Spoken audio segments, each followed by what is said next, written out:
తమిళనాట రాజకీయ క్షేత్రం ఇప్పుడు ఒక భారీ ప్రయోగానికి వేదికైంది.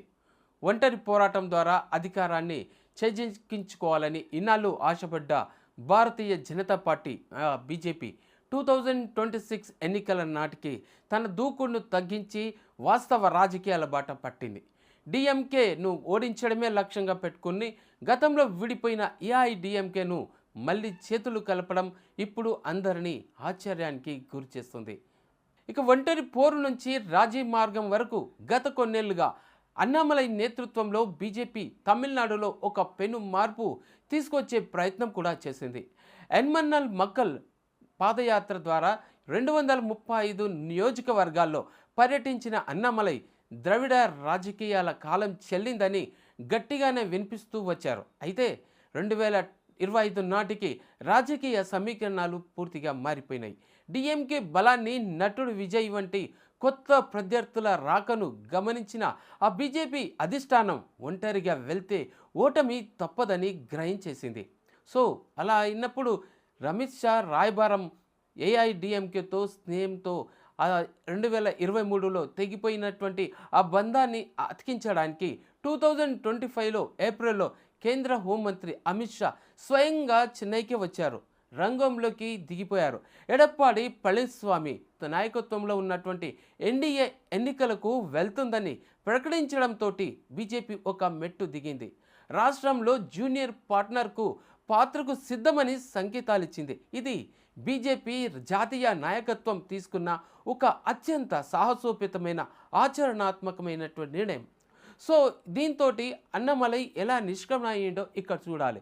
ఇది ఒక మాస్టర్ ప్లానే అని చెప్పాలి. ఎలాగంటే 2026 ఎన్నికల అభ్యర్థుల జాబితాలో రాష్ట్ర బీజేపీ స్టార్ క్యాంపెయినర్ అయినటువంటి అన్నమలై పేరు లేకపోవడం అందరినీ విస్మయానికే గురిచేసింది. ఇక తమిళనాడు పాలిటిక్స్లో అత్యంత ప్రజాదరణ పొందిన నాయకుడిని ఎన్నికల బరిలో నుంచి తప్పించడం వెనుక ఒక అసలు సిసలైన లోతైన ప్రతీక వ్యూహం దాగి ఉందని అనాలి. ఎట్లా అంటే ఈ నాయకత్వ ఘర్షణకి చెక్ పెట్టింది. ఈపీఎస్ ముఖ్యమంత్రి అభ్యర్థిగా ఉన్నప్పుడు అన్నామలై వంటి శక్తివంతమైన నాయకుడు బరిలో ఉంటే పొత్తులు చిక్కులు వచ్చే ఛాన్స్ ఉంది. ఆ ముప్పును తొలగించడానికి బీజేపీ ఆయన్ను పక్కకు పెట్టేసింది. సో జాతీయ స్థాయిలో ప్రమోషన్ ఇచ్చేయాలని ప్లాన్ చేసింది. అన్నామలైను కేవలం ఒక రాష్ట్రానికే పరిమితం చేయకుండా పార్టీ జాతీయ సంస్థాగత వ్యవహారాల్లో ఒక పెద్ద బాధ్యతను అప్పగించింది. అంతేకాదు అధిష్టానం లక్ష్యంగా కూడా పనిచేయాలని చెప్పేసింది. సో అక్కడ ఏం టార్గెట్ చేసిందంటే ఒకటే, డిఎంకే పతనం.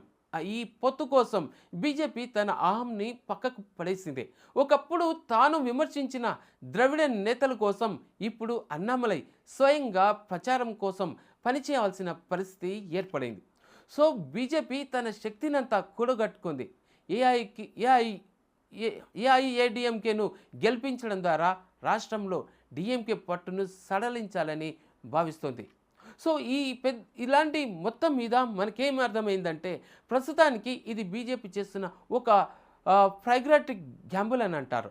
దాన్ని తన స్టార్ నాయకుడిని బరిలో నుంచి తప్పించి ప్రాంతీయ పార్టీకి మద్దతు తెలపడం, దాంతో వ్యతిరేక ఓటు చీలకుండా చాలా రకాలుగా జాగ్రత్త పడటం. ఈ త్యాగం బీజేపీ తమిళనాడులో పునాదులు వేస్తుందా, లేక ఏఐడిఎంకే నీడలో కమలం వాడిపోతుందా అనేదే ఈ 2026 ఫలితాలు తెలిచేస్తాయి.